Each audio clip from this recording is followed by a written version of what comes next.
네, 오늘 욥기 1장부터 1장 1절에서 12절 말씀을 통해서 온전한 믿음이라는 제목을 함께 말씀을 나누고자 합니다.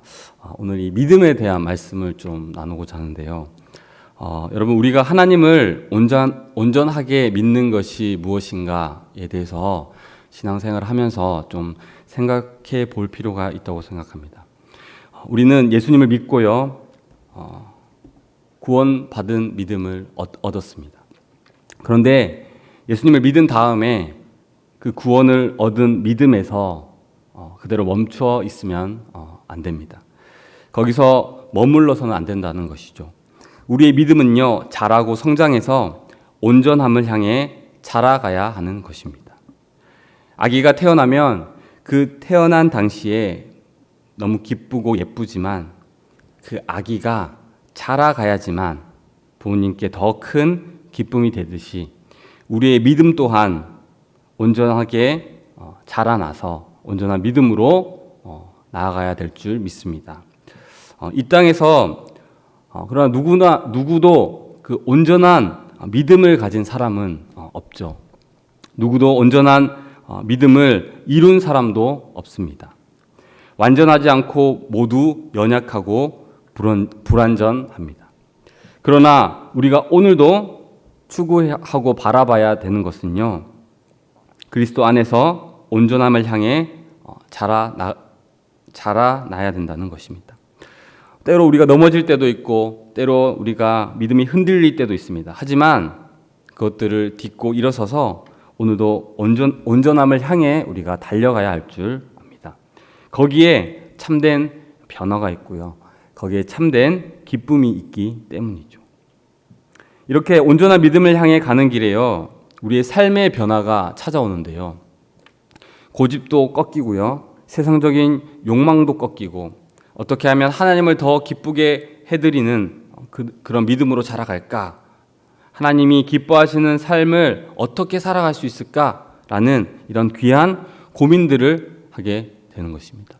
단순히 구원받고 그 구원받은 믿음에 만족하며 살아가는 것이 아니라 마치 천국 가는 티켓을 끊어놓고 기다리는 것처럼 그렇게 머물러 있는 사람이 아니라 온전한 믿음으로 나아가고자 하는 그 사람에게는 놀라운 변화와 또한 기쁨이 있는 줄 믿습니다. 사랑하는 성도 여러분, 우리의 믿음은요, 어렵지만 자라가야 할 줄 믿습니다. 우리의 믿음은 연약하기에 더욱 온전함을 이루어 가야 할 줄 믿습니다. 하나님이 이미 우리를 기뻐하시고 우리 있는 모습 그대로 사랑하시지만요, 더욱 기뻐하시는 믿음의 자리로 나아가야 할 줄 믿습니다. 그러면요, 우리가 가져야 할 이 온전한 믿음, 우리가 나아가야 될 그 믿음의 모습은 어떠한지 우리가 한번 살펴봤으면 좋겠는데요. 이 온전한 믿음에 대한 내용은요, 성경에 참 많이 나와 있습니다. 오늘은 이 욥기 본문을 통해서 하나님이 원하시는 온전한 믿음이 어떤 모습인가를 함께 살펴보며 은혜를 나누고자 합니다. 그리고 이 믿음을 우리도 가지는, 또 이 믿음을 추구하며 살아가는 저와 여러분이 되기를 주님의 이름으로 축복합니다.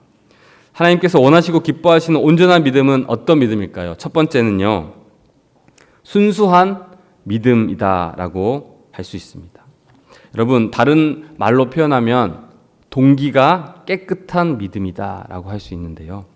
우리는 하나님을 믿고 섬기는, 예수님을 믿고 하나님에게 자녀가 된 하나님의 백성들이죠.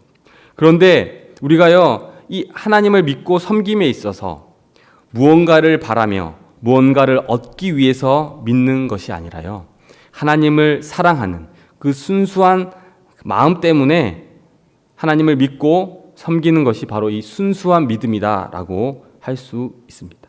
하나님께서는요, 이 순수한 믿음을요, 기뻐하시고 또한 자랑스럽게 여기시기 때문인데요. 여러분, 이 순수한 믿음을 갖는 것은요, 참 쉽지 않습니다. 하나님 앞에 순수한 믿음을 갖는 것이 참 쉽지 않지만 그런 믿음으로 살아가는 저와 여러분이 되길 주님의 이름으로 축복합니다. 오늘 우리가 읽은 본문에서요, 욥이 그런 믿음을 가지고 있었는데요. 오늘 읽었던 본문에서 욥을 두 번이나 칭찬하는 모습이 나옵니다. 한 번은요 저자가 칭찬을 하고요, 다른 한 번은 하나님께서 똑같이 욥을 칭찬하고 계시는데요. 1절과 8절 말씀입니다. 먼저 1절 말씀 보시면요, 이 저자가 칭찬을 하고 있죠. 우스 땅에 욥이라고 불리는 사람이 있는데 그 사람은 온전하고 정직하여 하나님을 경외하며 악에서 떠난 자더라. 그리고요 8절에 하나님도 똑같이 칭찬을 하십니다. 여호와께서 사탄에게 이르시되 내가 내 종 욥을 주의하여 보았느냐. 그와 같이 온전하고 정직하여 하나님을 경외하며 악에서 떠난 자는 세상에 없느니라. 하나님께서 욥의 믿음을 보시고 정말 자랑스러워하고 흐뭇해 하셨다는 것을 우리는 알 수 있죠. 어느 날 이 사탄이요 하나님 앞에 찾아왔습니다. 네가 어디서 왔느냐? 이렇게 하나님께서 물으시니까 땅을 두루다니면서 여기저기 다녔습니다 라고 대답하죠. 그러자 하나님이 대뜸 하시는 말씀이 네가 욥을 보았느냐? 네가 내 종 욥을 주의하여 보고 왔느냐라고 물어보시죠. 욥이라는 사람은요, 이 욥이라는 사람이 나의 백성이고 나의 자녀인데, 나를 믿는 그 성도인데 그 욥처럼 온전한 믿음을 가진 사람이 세상에 없다라고 사탄을 만나자마자 이렇게 자랑하는 모습을 우리가 볼 수 있다는 거죠. 욥이 어떤 사람이었습니까, 여러분? 이 순수한 믿음으로 하나님을 섬긴 사람입니다. 하나님이 사랑하시는 것을 사랑했고 하나님이 미워하시는 것을 미워했던 그런 사람이죠. 하나님을 정말 순수한 마음으로 사랑했던, 믿음으로 사랑했던 사람입니다. 그런데 문제가 생기죠. 어떤 문제입니까? 바로 사탄이 이 욥의 이 순수한 믿음을 의심하는 것이었습니다. 사탄이 이 순수한 믿음을 의심하면서 하나님께 도전하고 있죠. 욥이 아무 이유 없이, 아무 동기 없이 그냥 하나님을 믿고 섬기는 것이 아닐 거예요 라고 이야기합니다. 오늘 보면 9절 말씀에 이렇게 나와 있는데요. 사탄이 여호와께 대답하여 이르되 욥이 어찌 까닭없이 하나님을 경외하리까. 여러분, 하나님 아닐 겁니다. 생각해 보세요. 하나님이 욥에게 주신 복이 엄청나기 때문에 아마 그 엄청난 그 복 때문에 하나님을 섬기는 걸 거예요 라고 이렇게 말하고 있습니다. 다시 말하면요, 욥의 신앙의 목적이, 하나님을 믿는 목적과 동기가 바로 축복 때문일 거라고 지금 이야기하고 있는 것이죠. 그래서 사탄이요, 오늘 보면 10절 말씀에 또 이렇게 말합니다. 주께서 그와 그의 집과 그의 모든 소유물을 울타리로 두르심 때문이 아니니까 주께서 그의 손으로 하는 바를 복되게 하사 그의 소유물이 땅에 넘치게 하셨음이니이다 라고 말하고 있죠. 여러분, 주께서 그와 그의 집과 그의 모든 소유를 울타리로 두르셨기 때문에, 그래서 하나님을 경외하는 거 아닙니까? 주께서 그의 손으로 하는 바, 욥이 하는 모든 일을 복되게 하셨기 때문에, 그 소유가 땅에 넘치게 하셨기 때문에 욥이 하나님을 경외하는 거 아닙니까? 섬기는 거 아닙니까? 이렇게 지금 이야기하고 있는 것이죠. 여러분, 실제로요, 오늘 본문에서 욥을 소개하고 있는데 이 욥이 받은 축복이 엄청납니다. 아들이 7명이고 딸이 3명입니다. 자녀의 축복을 엄청나게 받았다는 거죠. 뿐만 아니라 그의 소유물도 엄청났는데요. 양이 7,000마리, 낙타가 3,000마리, 소가 500결이, 그러니까 1,000마리 되는 거죠. 암나귀가 500마리. 이렇게 가축들이 많을 뿐만이 아니라 그 가축들을 돌볼 종들도 많았고 그 가축들을 먹일 땅도 어마어마하게 넓었다는 것을 우리는 알 수 있죠. 이 욥기를 쓴 저자도 이렇게 욥이 동방 사람들 중에 가장 부자였고 훌륭했던 사람이다라고 이야기하고 있습니다. 누가 봐도 욥의 이 믿음이요, 그냥 아무것도 바라는 것 없이 그냥 순수한 믿음이 아닐 거야라고 생각할 정도로 욥은 큰 축복을 받은 것 같습니다. 그래서 사탄은요, 지금 하나님께 그렇게 도전하고 있는 거죠. 이야기하고 있습니다. 욥이 어찌 아무 이유 없이, 아무 까닭 없이 순수한 마음으로, 믿음으로 하나님을 섬기겠습니까? 그런데 이에 대한 하나님의 대답이 어떠냐면요, 그렇지 않다. 까닭 없이 나를 경외한다 라고 자신 있게 말씀하시죠. 욥이 받은 축복은요, 하나님을 믿고 경외함으로 받은 것이지 그 축복 자체가 욥이 하나님을 섬기는 목적이 아니라는 것입니다. 그리고 욥의 행위가 어땠는지를 또 소개하는데요. 본문 5절 말씀에 보면 이렇게 나와 있습니다. 그들이 차례대로 잔치를 끝내면 욥이 그들을 불러다가 성결하게 하되 아침에 일어나서 그들의 명수대로 번제를 드렸으니 이는 욥이 말하기를 혹시 내 아들들이 죄를 범하여 마음으로 하나님을 욕되게 하였을까 함이라. 욥의 행위가 항상 이러하였더라. 욥이 말뿐만 아니라 행동으로도 이 믿음의 모습을 항상 보였다는 것입니다. 잔치가 있어서 아들과 딸들이 모였다가 흩어지면요, 혹여나 그들 마음 가운데에 하나님께 지은 죄가 있을까봐 성결하게 하기 위하여 한 명 한 명을 불러서 번제를 드리고 죄를 속하는 그런 제사를 드렸다라고 지금 나와 있는 것이죠. 여기서 하나님이요 말씀하시는 이 온전한 믿음의 모습이 어떤 것입니까? 바로 이 순수한 믿음. 하나님이 원하시는 믿음은요, 이 순수한 믿음이라고 할 수 있는데요. 단지 축복이 신앙의 목적이 되는 것이 아니라, 복 받는 것이 신앙의 동기가 되는 것이 아니라, 하나님을 사랑해서, 하나님을 기뻐해서, 하나님을 사랑하고 하나님을 기뻐하며 그분을 섬기고 경외하는 것이 바로 이 순수한 믿음이다라고 지금 이야기해 주고 있습니다. 욥이 그랬다는 것이죠. 하나님을 사랑해서 욥은 믿고 섬겼다는 것입니다. 엄청난 축복을 받았지만 자만하지 않고 순수한 믿음으로 적극적으로 늘 하나님 앞에 조심하면서 섬기는 모습. 쉽지 않아 보이지만 욥기를 통해서 드러나는 하나님의 의도와 대답이 바로 내 종 욥은 아무 까닭 없이 하나님을 경외하고 섬긴다. 하나님을 사랑해서 하나님을 믿고 경외해서 섬긴다라는 것을 지금 보여주고 있는 것입니다. 주 안에서 사랑하는 성도 여러분, 우리가 가진 믿음의 동기는 무엇입니까?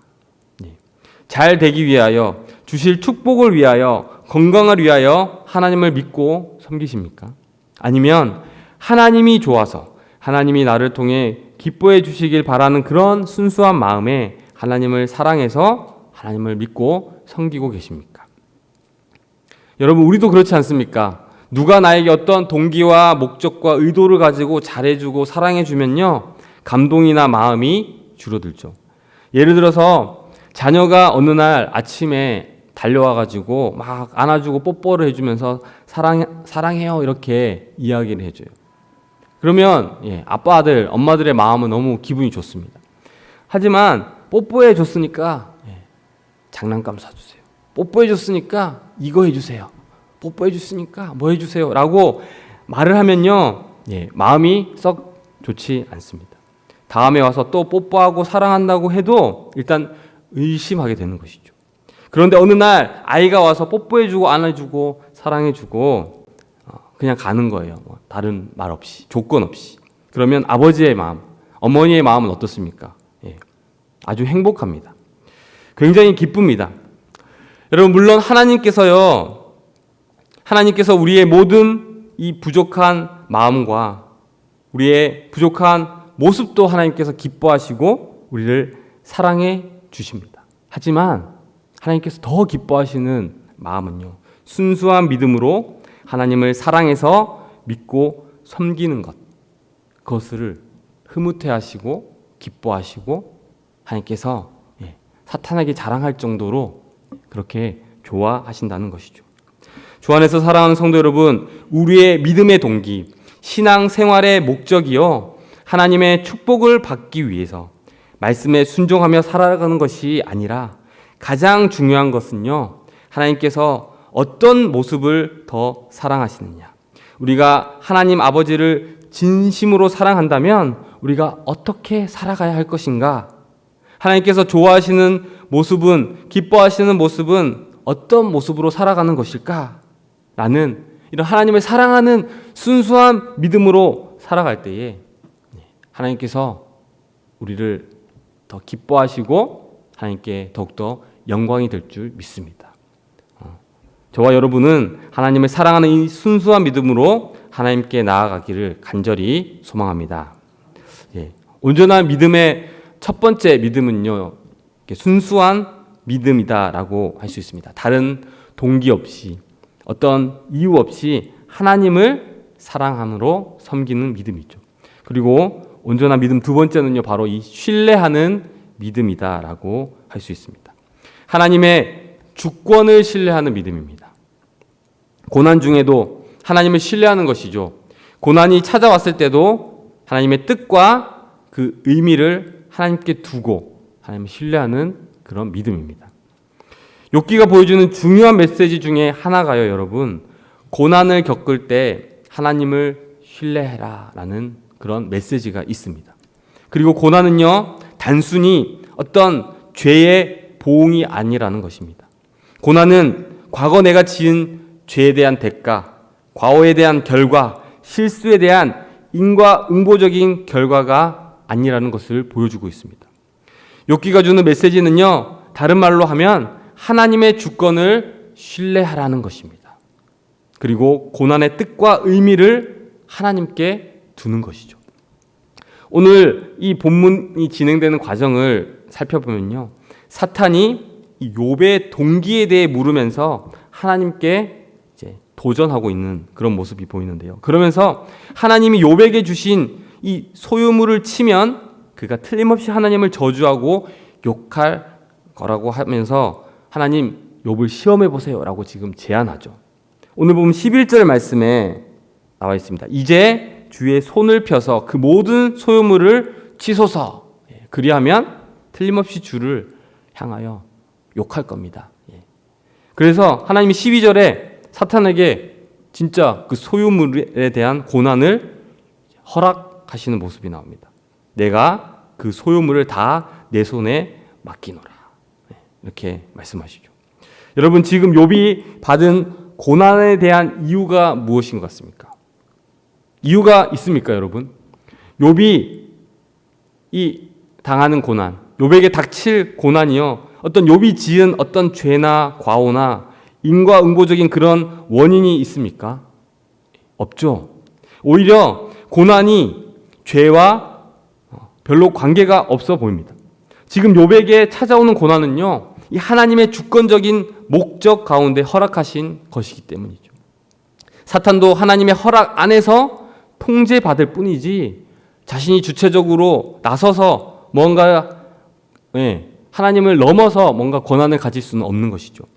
욥기 2장 3절 말씀을 보면 더 분명해지는데요. 사탄이 욥의 이 소유물을 쳤습니다. 아까 보았던 이 자녀들 그리고 그 모든 소유물들이 한순간에 사라져 버리게 됩니다. 이 고난에도 욥이 하나님을 원망하지 않고 예배하는데요. 그때 하나님이 사탄에게 이렇게 말씀하시는데요. 우리 같이 한번 읽어봤으면 좋겠습니다. 여호와께서 사탄에게 이르시되 내가 내 종 욥을 주의하여 보았느냐. 그와 같이 온전하고 정직하여 하나님을 경외하며 악에서 떠난 자가 세상에 없느니가. 내가 나를 충동하여 까닭없이 그를 치게 하였어도 그가 여전히 자기의 온전함을 굳게 지켰느니라. 하나님께서 까닭없이 그를 치게 했다고 말씀하십니다. 고난에 어떤 원인이 있습니까? 고난이 우리의 실수나 죄에 대한 보응이라고 말씀하고 계십니까? 아닙니다. 하나님께서 그 주권 아래에서 목적을 가지고 허용하셨다는 것이죠.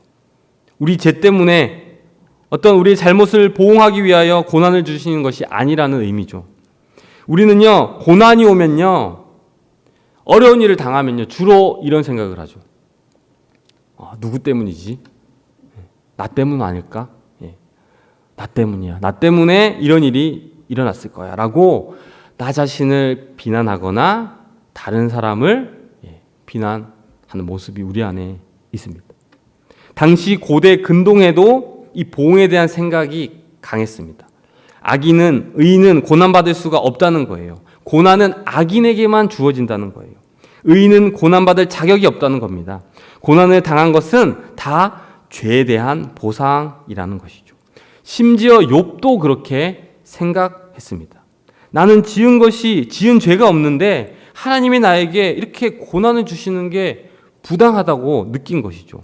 그래서 욥기를 계속 읽다 보면요, 욥이 계속해서 하나님을 만나려고 합니다. 왜 만나려고 하냐면, 하나님, 나는 죄가 없는데 왜 나에게 고난을 주십니까? 라고 따지고 싶어서 하나님을 만나려고 하는데요. 여러분, 고난은요 죄로 인한 것인데 자신은 이 결백하다는 것입니다. 그래서요 이런 나에게 고난 주신 하나님이 부당하고 자기는 억울하다는 것을 계속 하나님께 이야기하려고 하나님을 만나려고 하는 모습이 욥기에 보면 계속 나옵니다.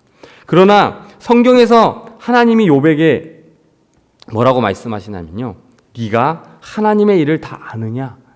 네가 천지를 창조할 때 그 자리에 있었느냐? 하나님이 하시는 일과 그 목적을 네가 다 알고 있느냐라고 하나님께서 말씀하시죠. 여러분, 결론이 뭐냐면요, 인간은요 다 알 수 없다는 것입니다. 우리가 하나님이 하시는 일을요 다 이해를 할 수 없다는 것이죠. 그래서 우리를 사랑하시고 신실하신 하나님을 우리는 어떻게 해야 되냐면요, 신뢰해야 되는 것이죠. 모든 일의 뜻과 그 의미를 하나님께 두라는 것입니다. 그렇게 따지려고 들던 욥도 이 하나님을 만난 후에는요 어떻게 하냐면 침묵합니다. 더 이상 그 이유에 대해 묻지 않는 것이죠. 아니, 이제 이유에는 관심이 없는 것 같습니다. 왜냐면요 자기의 고난의 모든 의미와 뜻을 하나님의 이 신실하심에 맡겨 드렸기 때문입니다. 고난을 겪을 때 그 뜻과 그 의미를 하나님께 맡기기로 신뢰한 것이죠. 욥은 비록 고난에 대해 오해를 하고 있었지만 이 고난은 내가 잘못해서 하나님께서 주시는 거라는 그런 오해를 했지만, 그런 인과응보적인 생각을 가지고 있었지만, 하지만 불평하지 않고 신뢰하는 모습을 지금 보여주고 있다는 것이죠. 여러분, 사실 이 굉장히 어려운 이야기입니다. 고난 앞에서 하나님을 신뢰한다는 것, 여러분 쉬운 일입니까? 특히 사랑하는 가족과의 이별, 이런 고난을 만났을 때, 이런 슬픔을 당했을 때, 내가 이해할 수 없는, 상상할 수 없는 그런 어려움들이 다가왔을 때, 그럴 때 우리는 하나님을 신뢰하기가 참 어렵습니다. 그러나 욥기에서 하나님이 주시는 이 말씀, 이 메시지는 무엇이냐면요, 너 때문이 아니라는 거예요. 이 고난이 너 때문이 아니라는 거예요. 고난이 너의 죄 때문에, 과거의 실수 때문에 나타난 결과가 아니라는 겁니다. 이유를 찾기보다 하나님의 뜻을 신뢰하고 그분 안에 머물러라. 그분을 신뢰해라. 그분에게 그 뜻과 그 의미를 맡겨드려라 라고 말씀해주고 있는 것이죠. 주 안에서 사랑하는 성도 여러분, 혹시 고난 중에 계십니까? 이해할 수 없는 일에 답답해하고 계십니까? 우리의 지혜로 하나님의 일을 다 이해할 수 없습니다. 따라서 우리가 고난을 겪을 때, 고난이 우리에게 찾아왔을 때 지혜의 근원이신 하나님, 우리를 돌봐주시는 그 사랑의 하나님의 그 마음을 우리가 깨달아 알아서 하나님을 신뢰하는 저와 여러분이 되길 주님의 이름으로 축복합니다. 여러분, 이것이 우리에게 진짜 위로가 되는 것이죠. 그리고요, 하나님께서는요, 이런 고난을 통하여, 이런 고난의 과정을 통하여 우리를 연단시키시고 우리의 신앙이 다시금 연단되어 일어나도록 하시기 위해서 우리에게 고난을 주시는 것이죠. 고난 중에도 하나님을 신뢰하는 믿음으로, 온전한 믿음으로 자라가는, 또한 승리하는 저와 여러분이 되게 주님의 이름으로 축복합니다. 여러분, 온전한 믿음의 모습 첫 번째는 단지 축복을 구하는 그런 신앙의 목적을 삼지 않고 순수한 믿음으로 하나님을 사랑하며 그분의 기쁨을 되기 위하여 섬기는 모습이라고, 믿음이라고 했고요. 두 번째는 고난 중에도 그 뜻과 그 의미를 하나님께 두고 신뢰하는 믿음이다라고 했고요. 마지막 이 세 번째는요, 세 번째 온전한 믿음은 감사하는 믿음이다라고 할 수 있습니다. 감사하는 믿음, 당연한 것을 당연하게 보지 않는 믿음이라고도 할 수 있죠. 우리에게 이미 베풀어 주시고 허락하신 그것들을 당연히 여기지 않고 주님께서 주셨다라고 생각하며 믿으며 감사하는 믿음입니다. 여러분, 사탄과 하나님과의 대화에 이것이 나옵니다. 당연한 줄만 알았던 것이 당연한 게 아니었구나. 이것이 오늘 대화에 나옵니다. 지금까지 욥이 살아왔던 모든 삶과 환경이 당연한 것이 아니라 하나님의 울타리였구나. 하나님의 보호하심이 있었구나. 하나님의 도우심이 있었구나. 이런 거 이것이 오늘 본문 말씀에 나타납니다. 욥이 얻은 것, 그 얻은 자녀들, 가졌던 가축들, 안전하게 살았던 삶들, 숨 쉬며 살아가는 것들, 농작물의 이 수확, 또 풍성한 것들, 이 모든 것들이 당연한 것이 아니라는 것이죠. 오늘 보면 10절 말씀에 잘 나와 있는데 우리 10절 말씀도 다시 한번 읽어봤으면 좋겠습니다. 10절 말씀입니다. 주께서 그와 그의 집과 그의 모든 소유물을 울타리로 두심 때문에 아니니까 주께서 그의 손으로 하는 바를 복되게 하사 그의 소유물이 땅에 넘치게 하셨나이다. 예, 아멘. 여러분, 사실 지금 이 말을 하고 있는 대상은요, 바로 사탄이 지금 이 말을 하나님께 하고 있죠. 하나님을 향해 도전하는 말 속에 하나님, 욥을 시험해 보라고 하는 그 말 속에 사실은 하나님의 은혜의 손길이 있다는 것입니다. 욥이 이렇게 살 수 있는 것은요, 당연한 것이 아니라 하나님이 그와 그의 집과 그의 소유물을 울타리로 두셨기 때문이잖아요. 하나님이 모든 욥이 하는 일에 복이 되어주셨기 때문에 이렇게 축복을 누리며 살고 있는 거잖아요. 이렇게 지금 사탄이 얘기하고 있는 것이죠. 이것을 통해 우리가 무엇을 알 수 있습니까? 내 삶에 있는 당연한 것으로 여겼던 것이 당연한 것이 아니라 하나님의 은혜구나. 감사하는 믿음을 가져야 한다는 것을 우리가 깨달을 수 있습니다. 우리에게 주신 이 당연히 여겨졌던 것들, 감사할 줄, 우리에게 주신 것들을 당연하게 여길 때 우리는 그것들에 대해 감사할 줄 모르게 됩니다. 내가 살고 있는 집, 우리에게 주신 자녀들, 우리가 일하고 있는 일터, 그에 대한 열매들, 이 모든 것이 당연하다 생각하면요, 감사할 수 없고요, 오히려 부족한 것에 눈이 돌아가고 불평이 생기기 마련이죠. 예를 들면요, 여러분, 아침마다 사랑하는 아내가 또 엄마가 차려주는 밥을 먹을 때 당연히 여기기 쉽지 않습니까? 당연히 여기면요, 어떻게 됩니까? 어느 날 아침밥을 안 해주면 어떻게 되죠? 불평하게 되죠. 사실 당연한 것이 아닌데 당연하다 생각하면 이렇게 불평, 불만이 나오게 되는 것이죠. 그러나 오늘 말씀에 우리에게 하나님께서 뭐라고 말씀하시냐면요, 하나님께서 우리의 집과 우리의 모든 소유물을 울타리로 두르고 계신다.